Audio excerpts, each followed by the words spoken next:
علی اکبر ولا قوة إلا بالله العلي العظيم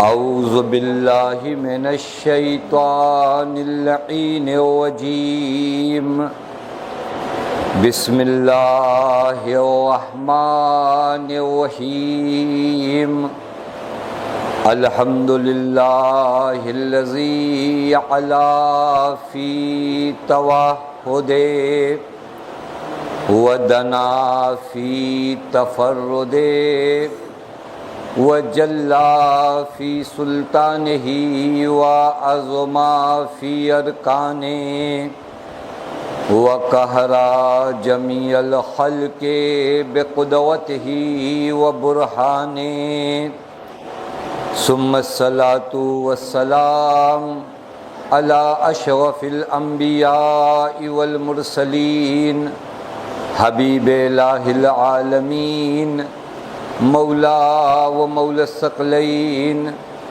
جد الحسن والحسين مولانا أبي القاسم محمد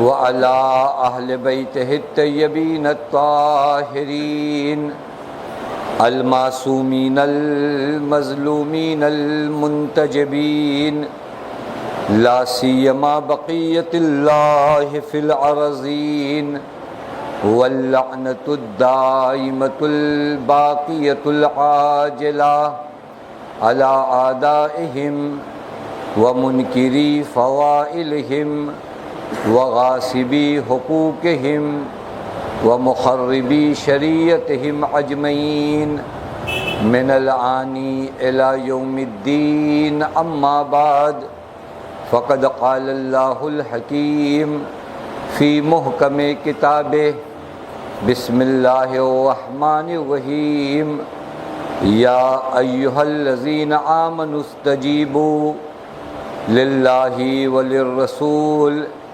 إذا دعاكم لما يحييكم واعلموا أن الله يحول بين المرء وقلبه وأنه إليه تحشرون صلوات پڑھے محمد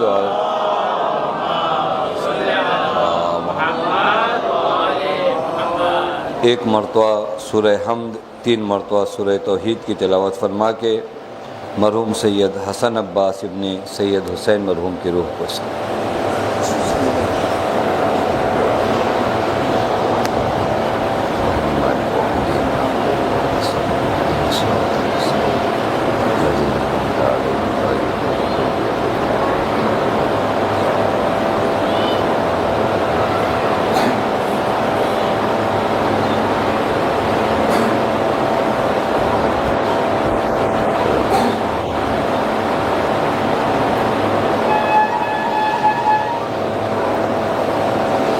ایک صلوات پڑھے محمد و آل محمد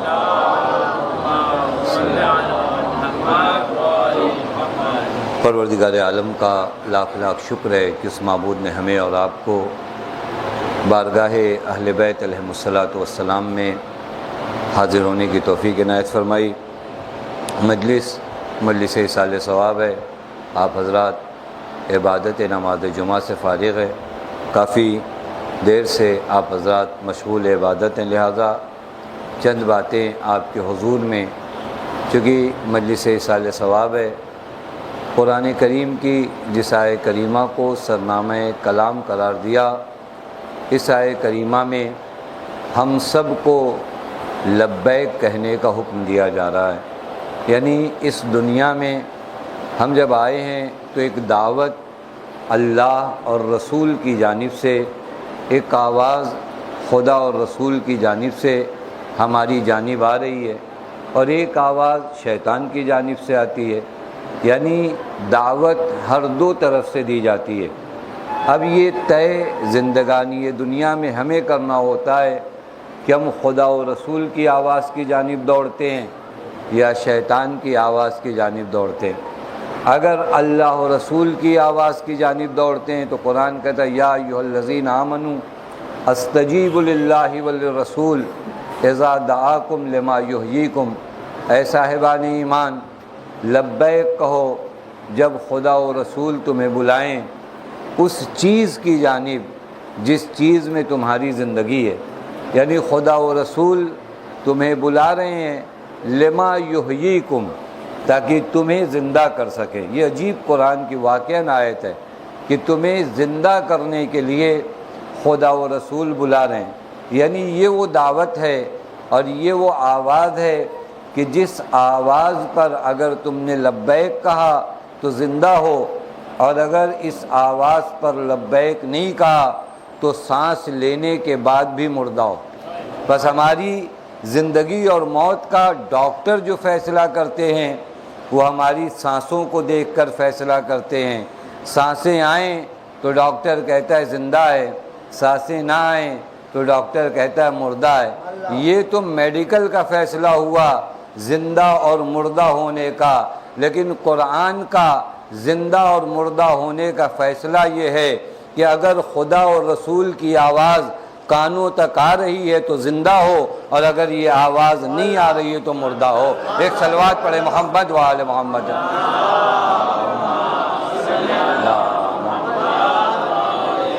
یہ ڈاکٹر آپ کو چیک کر کے بتاتے کہ نبض صحیح چل رہی نہیں چل رہی، ہارٹ کام کر رہا ہے نہیں کر رہا، یہ ان کے فیصلے ہوتے ہیں۔ وہ آپ کو بتاتے ہیں کہ یہ ڈیتھ ہو گئے، یہ زندہ ہو گئے، یہ ان کی نشانیاں ہیں۔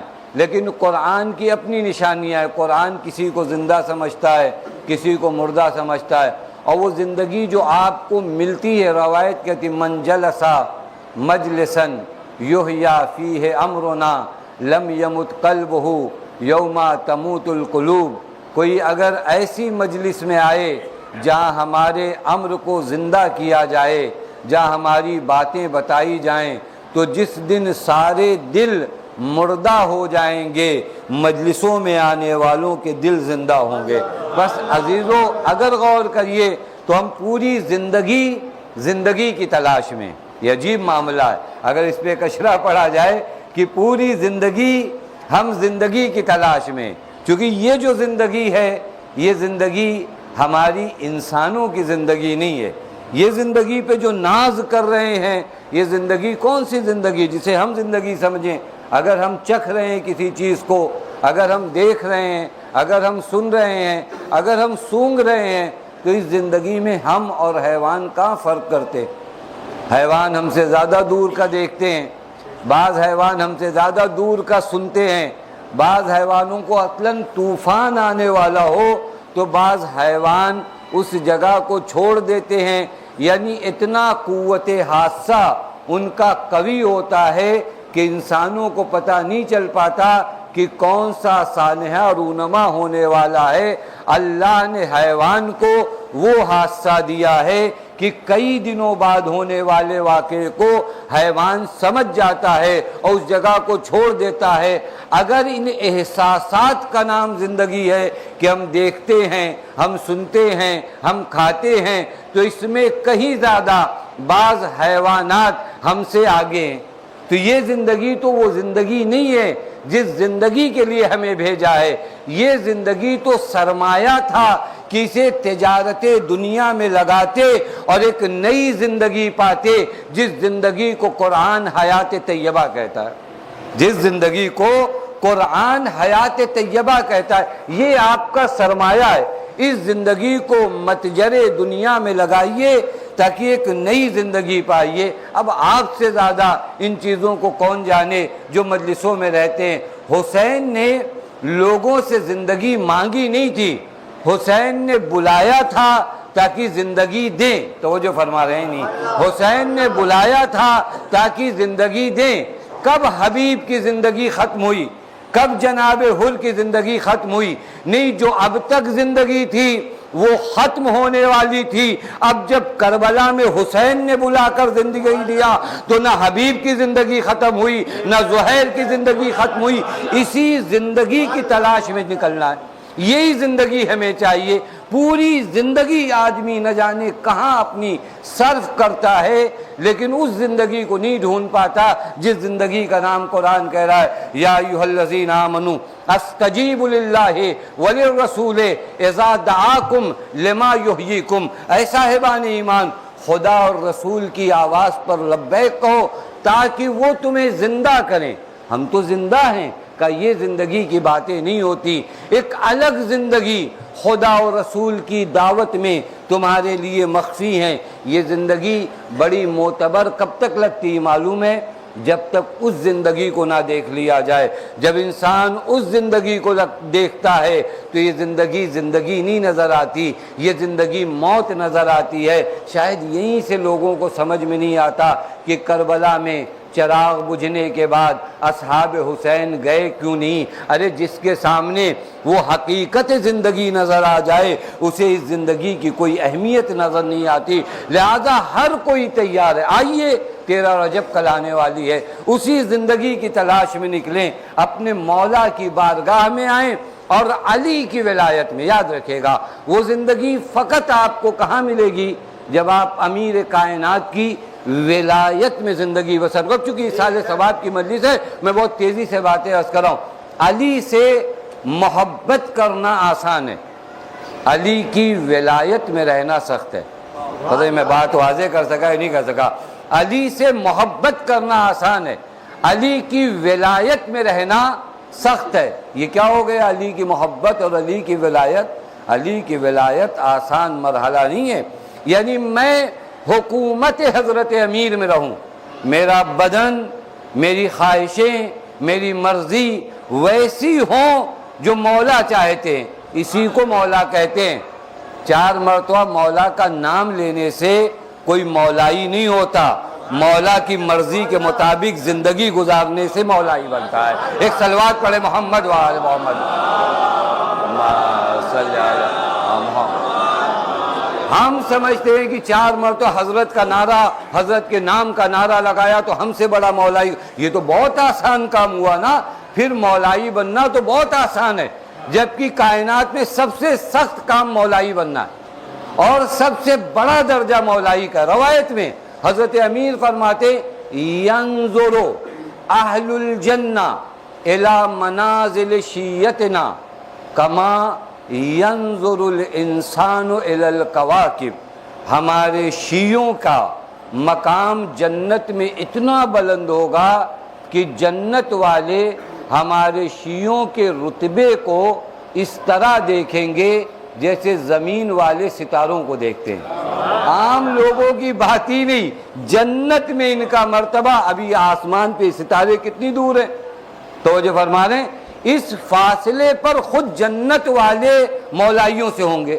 آپ پتہ نہیں بات واضح ہو نہیں پائی، مولا فرماتے اتنا بلند ہے ہمارے شیعوں کا مرتبہ کہ اہل جنت میں کون ہے؟ یہ سارے ملائکہ اہل جنت میں، یہ سارے ملائکہ ہمارے شیعوں کی منزلت اور مقام کو ایسا دیکھیں گے جیسے زمین والے ستاروں کو دیکھتے ہیں۔ تو جب اتنا بڑا مقام ہے تو پھر اس مولائی بننا آسان تو نہیں ہوگا۔ پتہ نہیں بات واضح نہیں واضح؟ تو مولائی بننا آسان تو نہیں ہے، ایک ہوڑ سی مچ جاتی ہے، آپ مجھے مولائی کہیے میں آپ کو مولائی کہوں، آپ مجھے مقصر کہیے میں آپ کو مقصر کہوں۔ کسی کو حق نہیں بنتا کہ کوئی کسی کو مولائی کہے یا کوئی کسی کو مقصر کہے، مولا کہیں کہ یہ مولائی ہے۔ پتہ نہیں بات واضح نہیں ہے؟ اور مولا اسی وقت کہیں گے جب زندگی میں زبان پر صرف علی کا نام نہیں ہو، پورا کردار علی کی مرضی میں ڈھل جائے تو مولائی ہوتے ہیں۔ بات ہوتی ہے یہ بہت اہم مرحلہ ہے میری زندگی پر، میرے اوپر کس کی حکومت ہے، اور اس کے نا پوری زندگی تلاش کرو ایک نئی زندگی، اسی نئی زندگی کو مولائی کہتے ہیں۔ وہ زندگی حیات طیبہ وہ کیسے ملے گی؟ جب زندگی علی کی مرضی کے مطابق گزرے۔ چونکہ 13 رجب ہے، میں حضرت امیر کے ایک اہم خط کی جانب اشارہ کروں۔ مولا نے واضح طور پر اس خط میں جناب عثمان ابن حنیف کو ایک خط لکھا مولا نے، اور بڑا حسین خط لکھا۔ حضرت نے فرمایا اِنَّ لِكُلِّ مَامُومٍ اماما یقتدی بہ ویستزیو بنور علم ہی، اے عثمان ابن حنیف، ہر ماموم کا ایک امام ہوتا ہے، ہر ماموم کا ایک امام ہوتا ہے۔ یہ عربی کا وہ لفظ ہے جس کو سمجھانا بہت آسان ہے، چونکہ آپ سب نماز جماعت میں آئے، مول صاحب امام تھے، ہم سب کیا تھے؟ ماموم تھے۔ جو جس کے پیچھے رہے وہ ماموم، جو آگے رہے وہ امام۔ اب یہ نماز جماعت کا جو امام ہوتا ہے، آپ غور کریے، مسئلے فقہی ہیں لیکن سمجھنے کے لیے بہت اہم ہے۔ مول صاحب یہاں کھڑے تھے، پہلی صف جا کر وہاں لگی، 3 قالین چھوڑ کر، نماز جماعت ٹھیک ہوگی یا نہیں ٹھیک ہوگی؟ کب پیچھے تو تھے، نہیں پیچھے تھے، متصل نہیں تھے۔ پتہ نہیں میں اپنی بات پہنچا سکا نہیں پہنچا سکا۔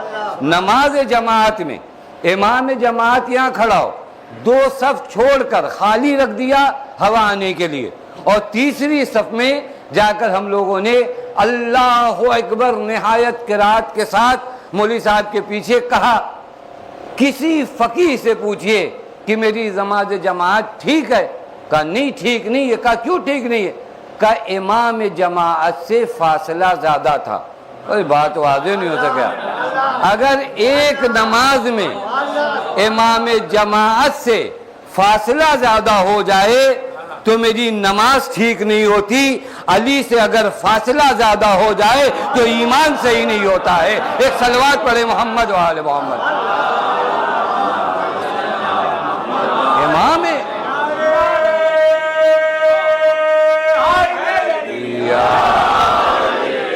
امام فرماتے ان لکل ماموم، امام فرماتے ہر ماموم کا ایک امام ہے، ہر ماموم کا جو کھڑا ہے اس کا اپنا امام ہے، امام حق بھی ہے، امام باطل بھی ہے۔ اور ہمیں ناز تو اسی بات پر ہے کہ ہر کسی کو اس کے امام کے ساتھ بلایا جائے گا۔ لوگ اپنی خیر منائیں کہ کنہیں کن کے ساتھ بلایا جائے گا۔ ہم تو اس بات پر افتخار کریں گے کہ جب کہا جائے گا علی کے ماموم آئیں تو آگے آگے مولا چل رہا ہوگا، پیچھے پیچھے ہم چل رہے ہوں گے۔ یہ ہمارا افتخار ہے، لیکن یہ فاصلہ نہیں ہونا چاہیے۔ میں جو عرض کر رہا ہوں یہ فاصلہ بہت اہم ہے نا، علی کی زندگی سے میرا فاصلہ کتنا ہے۔ اچھا یہاں پر بھی بات سن لیجئے، امام جماعت، ابھی فقہی مسئلے بھی اگر بعض حل ہو جائیں تو اچھا ہی ہے۔ امام جماعت سے پہلے آپ رکوع میں نہیں جا سکتے، پہلے سجدے میں نہیں جا سکتے، رکوع میں اس سے پہلے سر نہیں اٹھا سکتے، سجدے میں اس سے پہلے سر نہیں اٹھا سکتے۔ بعض لوگوں کو بڑی جلدی ہوتی ہے، جبکہ آپ کی نماز اسی وقت ختم ہوگی جب مولوی صاحب اللہ اکبر کہیں گے، آپ پہلے اٹھ کے ہی کیا کر لیں گے؟ یہ جو اتنی جلدی مچی رہتی ہے، اگر آپ پہلے اٹھ بھی گئے تو خوب کیا کر لیں گے؟ جب تک وہ السلام علیکم نہیں کہیں گے تب تک تو آپ کو رہنا ہی ہے نا۔ تو دھیرے دھیرے چلیے، بعض اتنی سرعت میں ہوتے ہیں کہ ابھی بیچارے امام جماعت نے وہاں ذکر سجدہ پڑھ رہا ہے، یہ اٹھ کے بیٹھ گئے۔ خوب اٹھ کے بیٹھ کے کہاں جانا ہے؟ آپ کو آفس جانا ہے، ابھی دوسرا سجدہ پھر انہی کے پیچھے کرنا ہے۔ بیٹھ کے اگر آگے پیچھے ہو جائے، عمدن ہو جائے تو کہا نہیں آپ کی نماز ٹھیک نہیں ہے۔ امام جماعت سے پہلے رکوع میں نہیں جا سکتے، اس سے پہلے اٹھ نہیں سکتے، اس سے پہلے سجدے میں نہیں جا سکتے، اس سے پہلے سجدے سے اٹھ نہیں سکتے۔ میں بہت اہم بات کی جانب اشارہ کر رہا ہوں۔ امام جماعت ایک نماز کے لیے اگر ہمارا امام جماعت بن جائے تو نہ اس سے پہلے رکوع میں، نہ اس سے پہلے سجدے میں، نہ اس سے پہلے سجدے میں اٹھنا۔ امام جماعت کے پیچھے پیچھے چلو، امام جماعت سے آگے نہ چلو۔ پتہ نہیں بات آدھے، یہ تو حکم امام جماعت کے لیے۔ اب اگر علی کہہ دیں کہ میں خدا کا بندہ ہوں اور ہم کہیں نہیں مولا آپ اللہ ہو، پتہ نہیں بات آدھے نہیں۔ میں جو باتیں زیادہ بننے کی کوشش مت کریے، اگر معموم ہو تو اتنی چلو جتنا علی نے بتایا ہے۔ جو علی سے آگے نکلے وہ بھی جہنمی، جو پیچھے رہ گئے وہ بھی جہنمی۔ ایک صلوات پڑھے محمد و آل محمد۔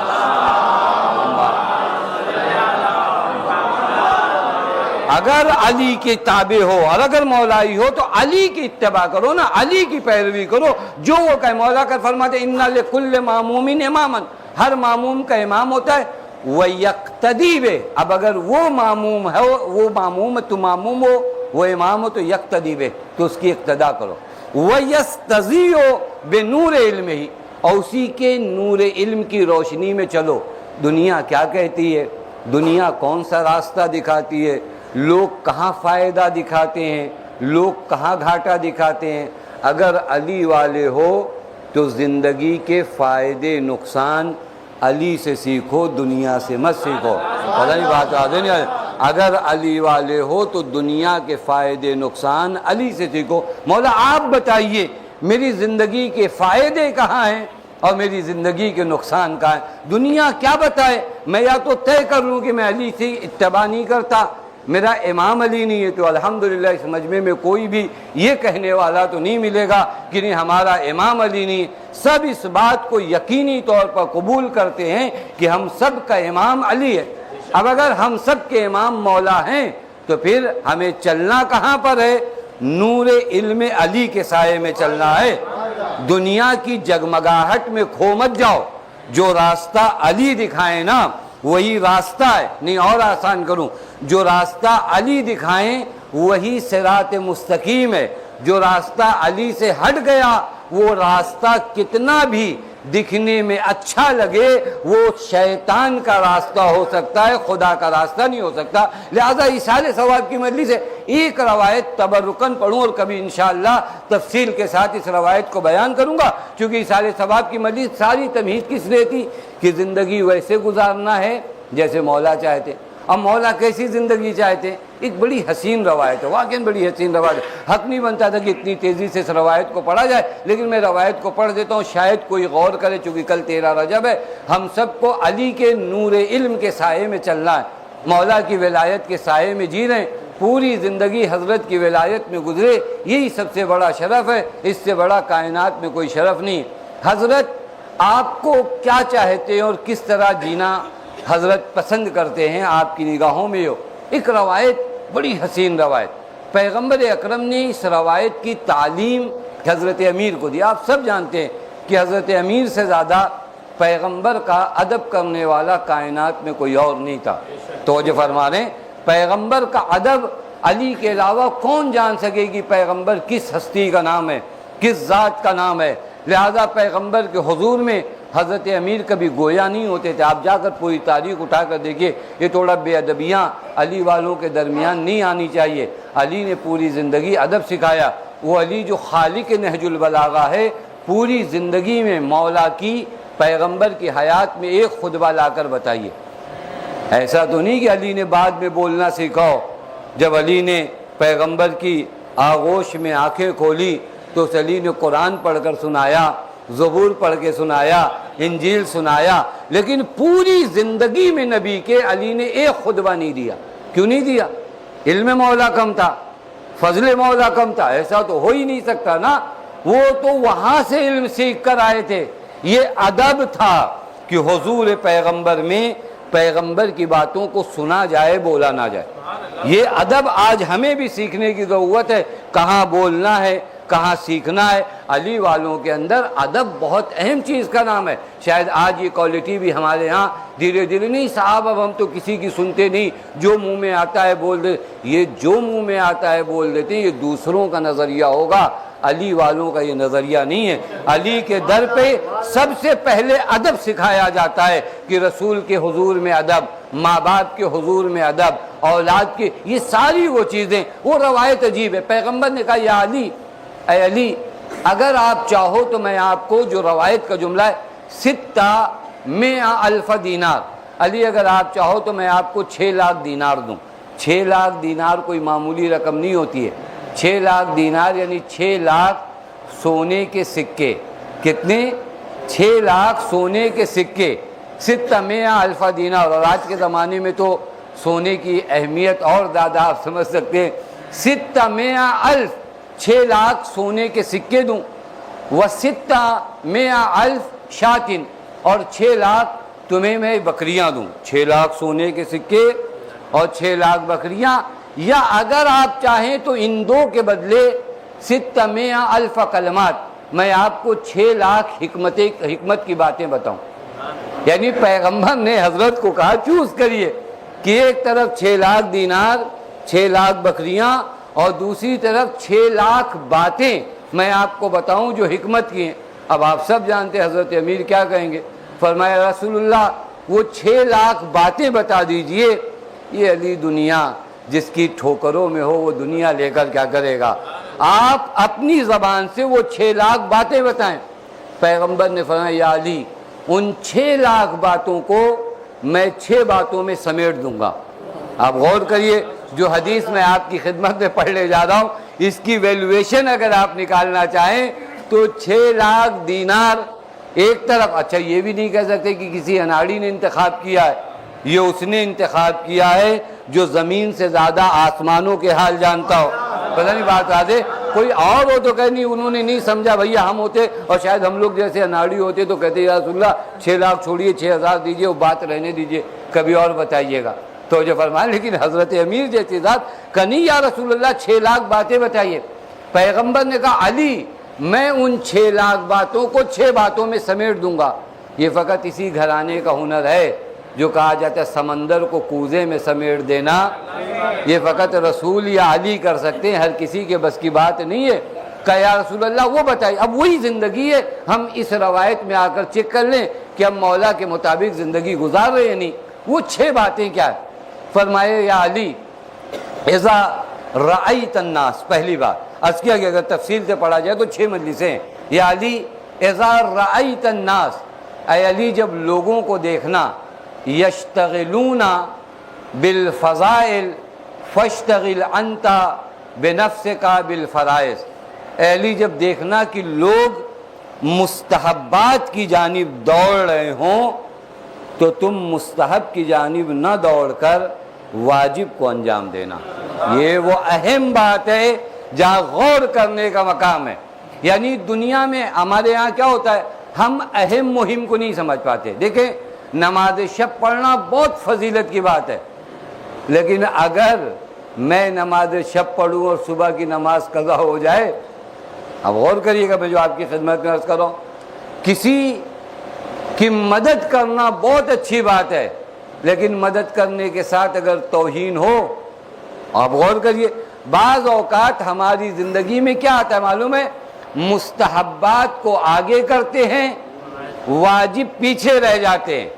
پہلی حکمت کی بات یہ ہے کہ اگر واجب اور مستحب کے درمیان ٹکراؤ ہو جائے تو واجب کو اپنا لینا، مستحب تک خدا خود تمہیں پہنچا دے گا۔ پتہ نہیں بات آتے، یہ وہ اہم ہے زندگی کا۔ ابھی میں آپ کی خدمت میں عرض کروں میرے اوپر نمازیں قضا ہیں، میرے اوپر روزے قضا ہیں، بہت اچھا ہے، خب کیا کروں میں اس کو، یہ واجب ہے یا واجب نہیں ہے؟ میں اپنے ابا کی مجلس، اپنی والدہ کی مجلس یا دیگر لوگوں کی مجلسیں نہیں، ٹھیک ہے ایسے ہی کر دیا، لیکن اگر ان کی واجب نمازیں قضا تھیں تو مجھ پر پہلا کام کیا تھا، وہ واجب نمازیں جو تھیں وہ کسی کو کہتا یا خود کسی کو کہنے کی بھی ضرورت نہیں ہے، کوشش یہ کریے کہ جو ذمہ داریاں ماں باپ سے رہ گئیں، اور ماں باپ سے بھی عرض کروں کہ آپ اپنی زندگی میں اپنے اوپر جو واجبات ہیں ادا کر کے جائیے۔ بات واضح ہے نہیں، دنیا بہت فاسٹ ہو چکی ہے، 6 مہینے بعد اولادیں بھول جاتی ہیں، اور کیوں نہ بھول جائے، جب مجھے ہی نہیں پتا کہ میرے سر پہ کون سی ذمہ داریاں ہیں تو پھر میری اولادوں کو کیا پتا ہوگا۔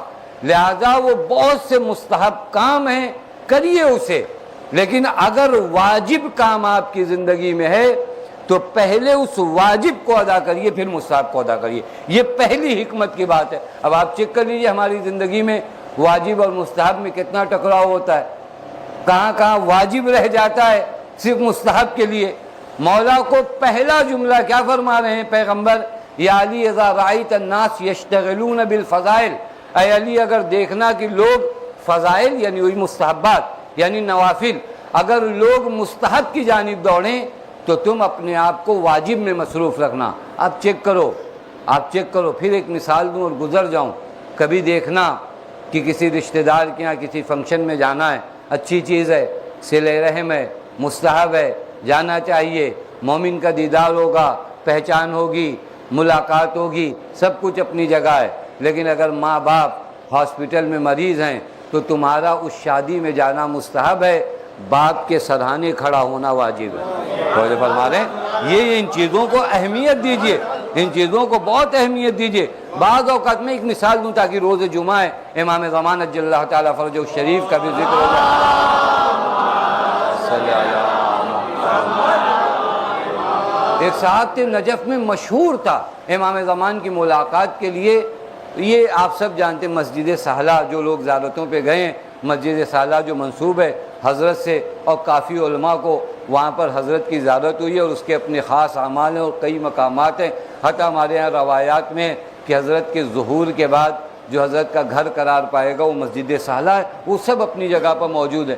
وہ 40 شب چہارشنبہ انہوں نے نیت کیا، اور ہے بھی کہ 40 چہارشنبہ اگر کوئی جائے تو حضرت کی زیارت ہوتی ہے. اب پھر یہیں پہ بریکٹ میں عرض کروں، آپ کی ذمہ داری مولا سے ملاقات کرنا نہیں ہے، آپ کی ذمہ داری مولا کے مطابق زندگی گزارنا ہے. پتہ نہیں میں بات کہہ پایا یا نہیں کہہ پایا. آپ ان کے مطابق مرضی کے زندگی گزارو تو ان کی تلاش میں آپ کو نہیں دوڑنا پڑے گا. وہ خود آپ سے اتنی محبت کرتے ہیں کہ خود آ کر ملاقات کر کے جائیں گے. تو جو فرما رہے ہیں ہم اپنی زندگی کو کہیں اور صرف کرتے ہیں، ہمارا کام امام زمان کے مطابق زندگی گزارنا ہے. میں وہ وظیفہ رکھتا ہوں نا، میری ذمہ داریاں جو میں ادا کروں.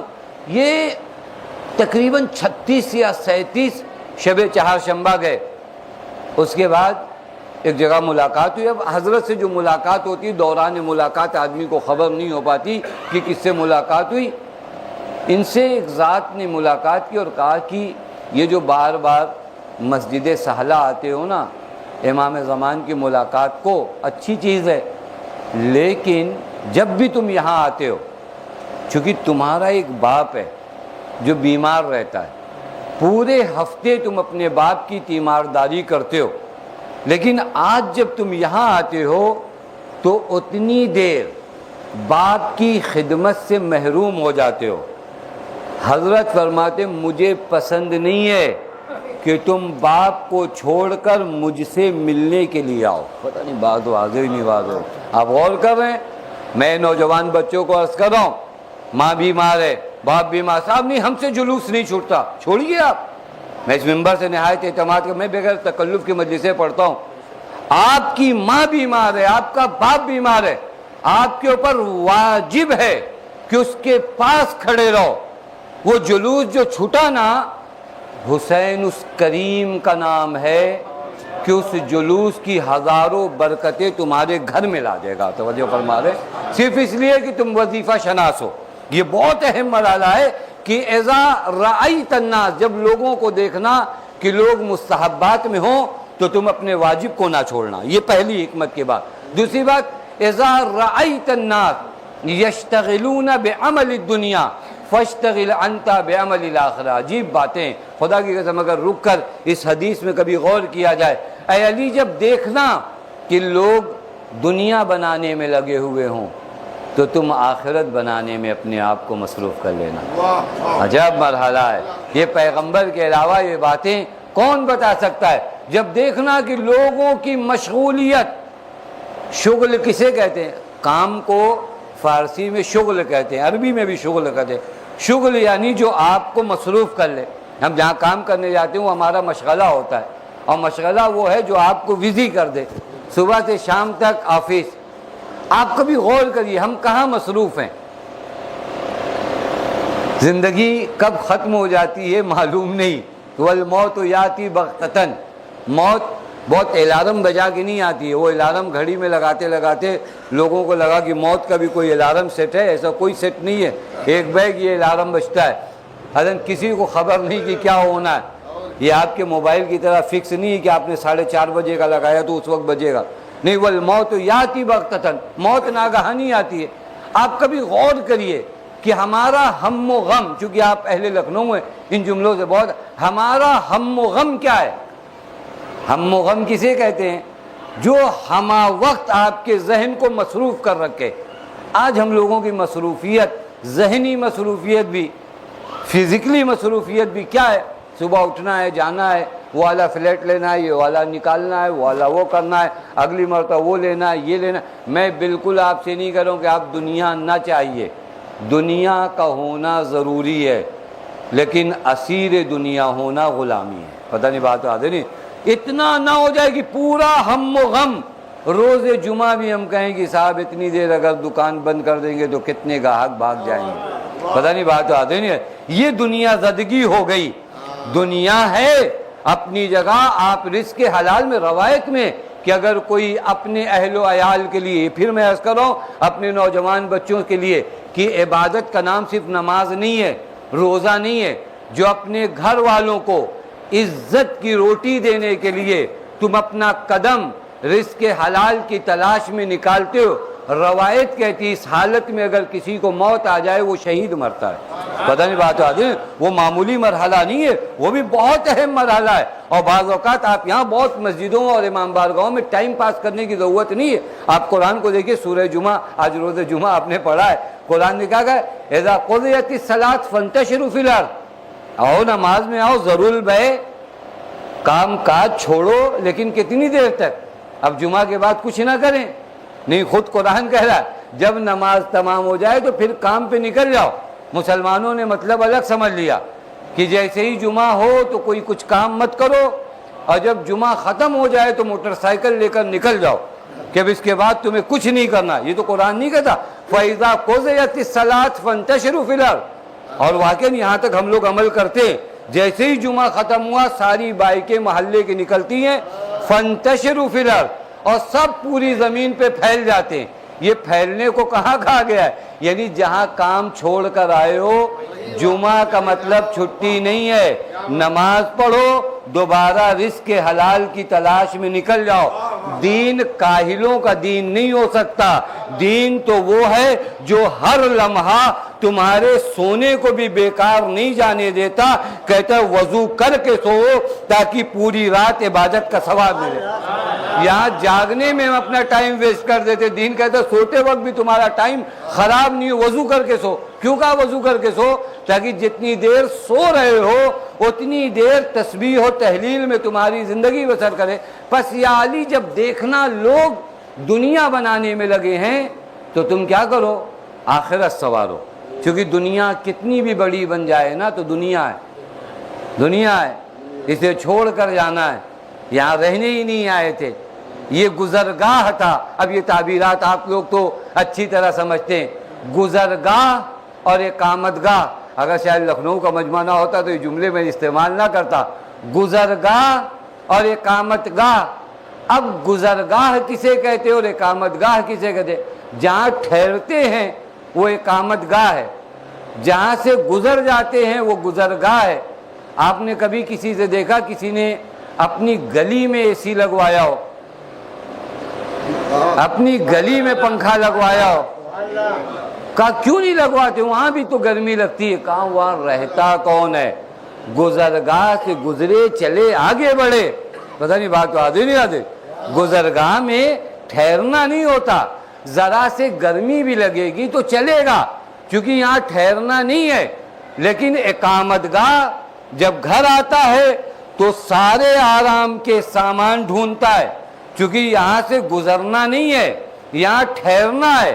دنیا میں جہاں سے گزرنا ہو وہاں اگر ذرا تکلیف بھی ہو تو آدمی اپنے ذہن پر زیادہ ٹینشن نہیں لیتا. اس لیے نہیں لیتا کہ یہاں سے گزر کے جانا ہے. اقامت گاہ کو اپنی آسائش و آرامش کے سامان سے مہیا کرتا ہے. یہی تو اللہ, رسول, امام آپ کو سمجھا رہے ہیں کہ دنیا گزرگاہ ہے, آخرت اقامت گاہ ہے. اگر ذرا سی یہاں تکلیف بھی ہے وہ بھی گزر جائے گی, اور اگر آرام ہے تو بھی گزر جائے گا. نہ دنیا کا آرام ہمیشہ کا ہے, نہ دنیا کی تکلیف ہمیشہ کی ہے. تیار اپنے آپ کو وہاں کے لیے کرو جہاں کا آرام بھی ہمیشہ کا ہے اور جہاں کی تکلیف بھی ہمیشہ کی. یہ وہ مرحلہ ہے جو انسان ان ویلوز کو سمجھ جائے نا تو دنیا کے لیے جو تھوڑا صاحب ہمارے پاس تو کچھ ہے ہی نہیں, ٹھیک ہے محنت کریے, تلاش کریے, لیکن اتنا زیادہ ناراض ہونے کی ضرورت نہیں ہے. ناراض اس وقت ہوئیے جب آپ کو یہ احساس ہونے لگے کہ ارے زندگی کا اتنا حصہ گزر گیا اور ابھی ہم نے آخرت کے لیے کچھ اپنے سنوارا نہیں. یہ تکلیف دہ بات ہے, یہ ٹینشن لینے والی جگہ ہے کہ آدمی ٹینشن لے کے ارے اب تو بال بھی سفید ہو گئے داڑھی کے, ابھی میں نے تیار کیا کیا اس عالم کے لیے. یہاں پر اپنے آپ کو فکر مند رکھیے. پھر اس کے بعد کہا آخری بات, اور کیوں 6 باتیں رہنے, اذا رأیت الناس, یا علی جب لوگوں کو دیکھنا، یشتغلون بعیوب الناس فاشتغل انت بعیب نفسک، اے کاش ہمارا معاشرہ جو اپنے آپ کو علی والا کہتا ہے ان حدیثوں پہ عمل کر لے۔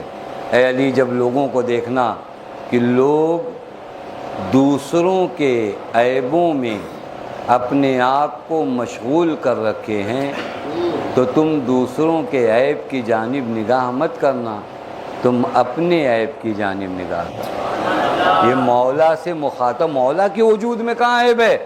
یہ در حقیقت ہمارے لیے حدیث ہے، یعنی ہماری آج کی مصروفیت کیا، مجھے انصاف سے بتائیے، ہمارا معاشرہ اپنے عیب کو کب دیکھتا ہے؟ ہمارے پاس اپنے عیب کو دیکھنے کا ٹائم ہی نہیں ہے، کیونکہ جس کی نگاہ دیوار کے اس طرف ہو نا تو اس کی نگاہ اس طرف نہیں ہو سکتی۔ پتہ نہیں بات واضح؟ میں نے اپنا پورا وقت صرف کر دیا دوسروں کی کمیوں کو دیکھنے میں، دوسروں کی کمیوں میں تماشائی بن سکتے ہو، اس سے زیادہ نہیں بن سکتے، لیکن اگر اپنی کمیوں کو دیکھنا شروع کرو نا تو اپنی اصلاح کر سکتے ہو۔ آپ غور کریے گا، آج درد ہے ہمارے معاشرے کا، ہم میں سے سب اپنے عیب کو اگر دیکھیں، اور میں پھر آپ سے وعدہ کر رہا ہوں اس ممبر پہ سے، جس دن میں اپنے عیب کو دیکھنا شروع کر دوں اس دن سے مجھے کوئی اور برا لگے گا ہی نہیں، کیونکہ سب سے زیادہ میں خود کو خود برا لگوں گا۔ پرابلم یہ ہے کہ ہم نے اپنے آپ کو دیکھنا شروع ہی نہیں کیا۔ میں سب کو ڈانٹنا چاہتا ہوں لیکن کبھی ٹائم نکال کر اپنے آپ کو نہیں ڈانٹتا۔ غور کر کے کیسے عجیب باتیں کر رہے 3 بجے۔ ایک مرتبہ آپ اپنے آپ کو ڈانٹنا سیکھیے، اپنے نفس کی بے عزتی کرنا سیکھیے، پھر عرض کر رہا ہوں اپنے آپ کی بے عزتی کرنا سیکھیے۔ یہ جو دوسروں کو بے عزت کرتے ہیں یہ گناہ ہے، اور اپنے نفس کو ڈانٹنا یہ ثواب ہے۔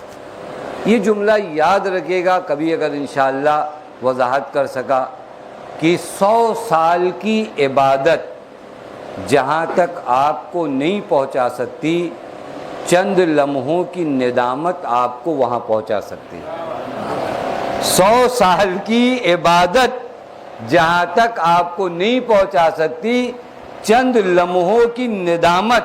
اور پھر وہی مرحلہ ہے، چونکہ ہم لوگ مجلس والے ہیں تو جب تک وہاں تک نہ پہنچے، حضرت حر کو اس مقام تک حضرت حر کی عبادت نے پہنچایا یا حر کی ندامت نے پہنچایا؟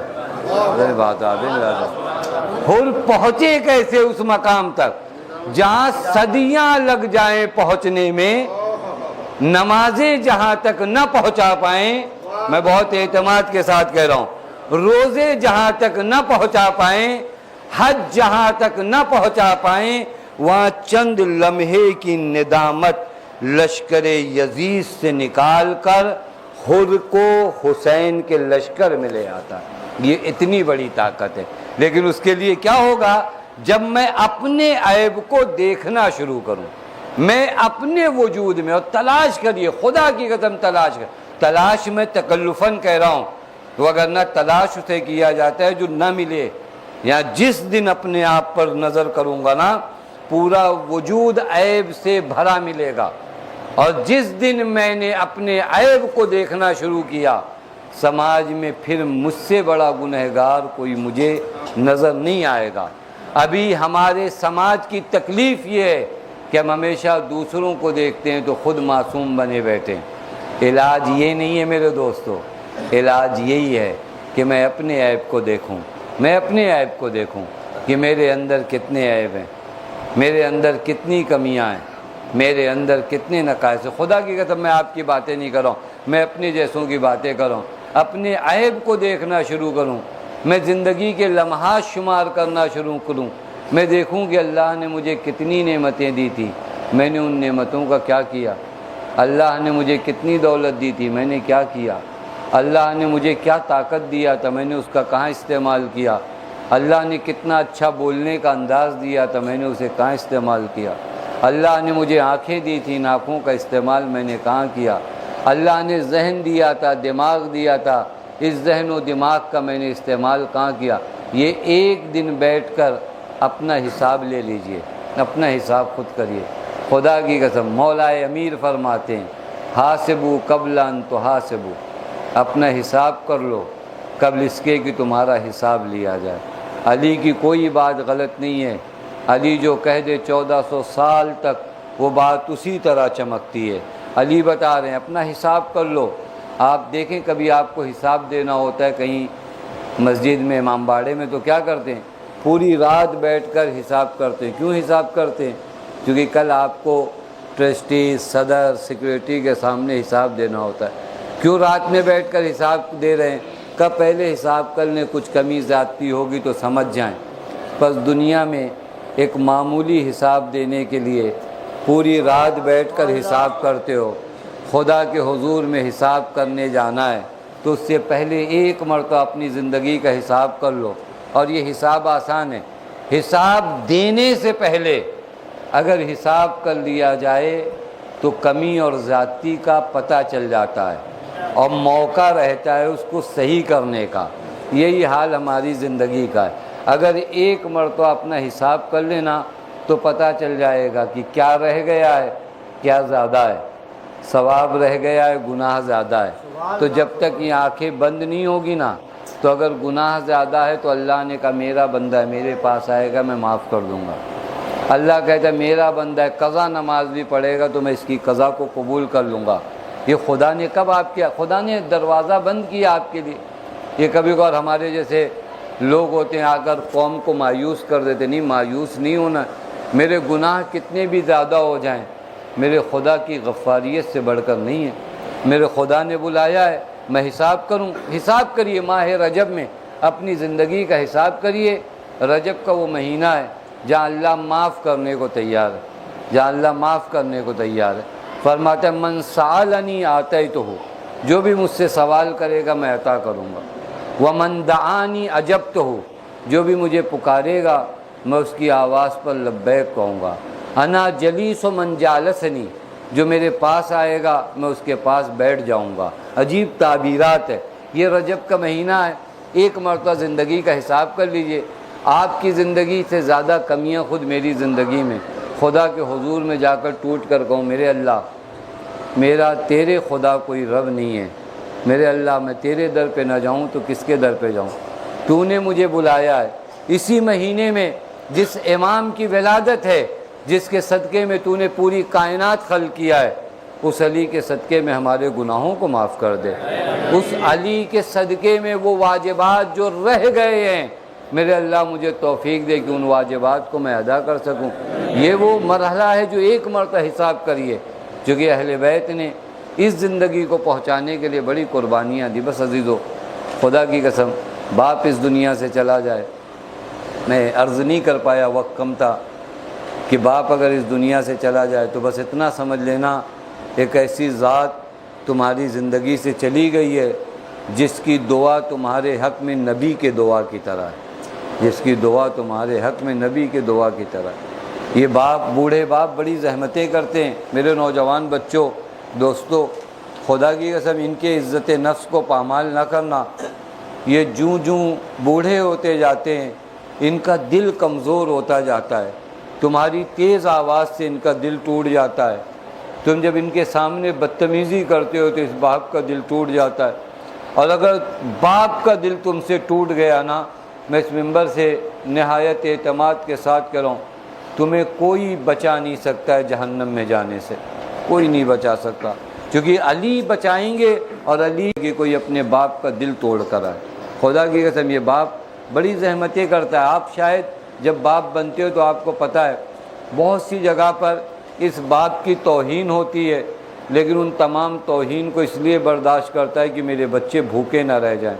بہت اہم مرحلہ ہوتا ہے میرے دوستو، کام پہ جاتے ہیں، کارخانوں میں جاتے ہیں، بڑی عزت سے نہیں ہوتا ہے مرحلہ، لیکن یہ باپ اس نوکری کو اسی لیے کرتا ہے کہ نہیں میرے بچوں کا پیٹ بھرے گا۔ وہی باپ جب تمہیں پال پوس کے بڑا کر دے، چار دوستوں کے چکر میں آ کے جب اس باپ کے سامنے اکڑ کے کھڑے ہوتے ہو، یہ مولا کو ہرگز پسند نہیں ہے۔ عزیزو، اس باپ نے بڑے ظلم سہے ہیں جو تم پروان چڑھے ہو، لہٰذا باپ عجیب عظمت کا حامل ہے۔ بس عزیزو، چونکہ باپ مرا ہے، خدا کی قسم اس کا بدل کہاں سے لاؤ گے؟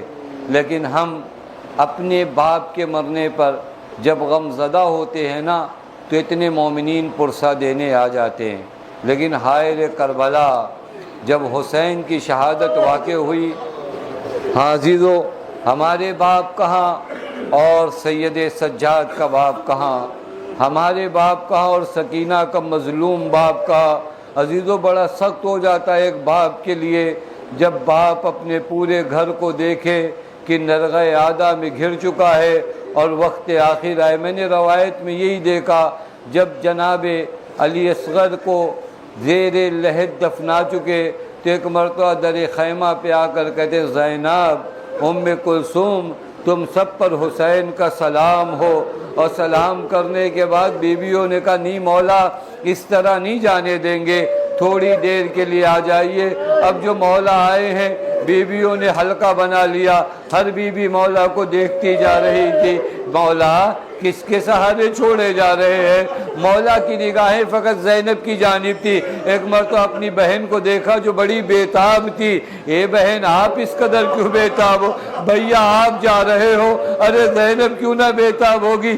بس عزیزو یہی وہ قیامت کی گھڑی تھی جو مولا نے اعجاز امامت سے جناب زینب کو صبر کی تلقین دیا اور اس کے بعد اٹھے جانے لگے۔ لیکن ارباب ادا جانتے ہو جب خیمے سے نکل رہے تھے نا ایک فکرہ فرمایا، بہن وہ کرتا تو لا دو جو اماں نے دیا تھا۔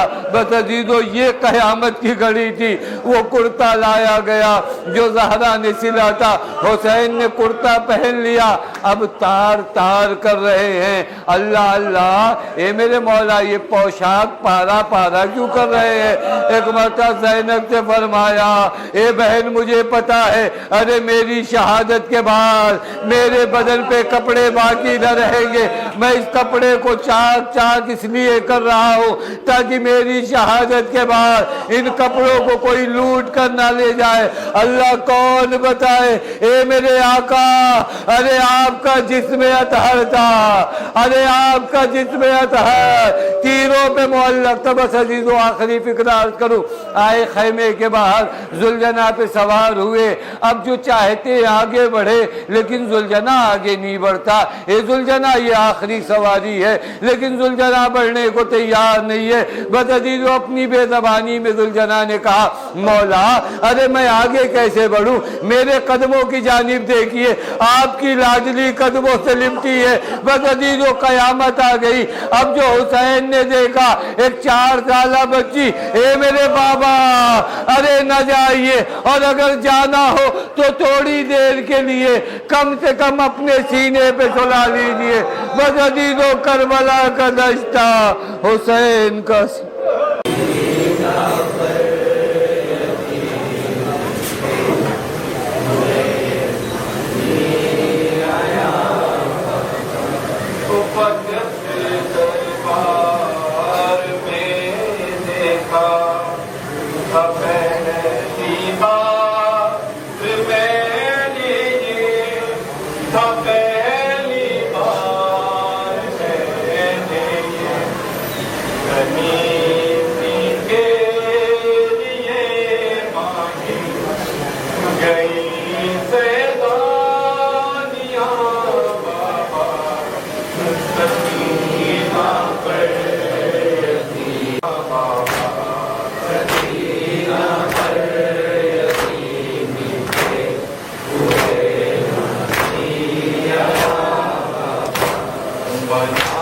چہرے پہ جب پہلا سماتے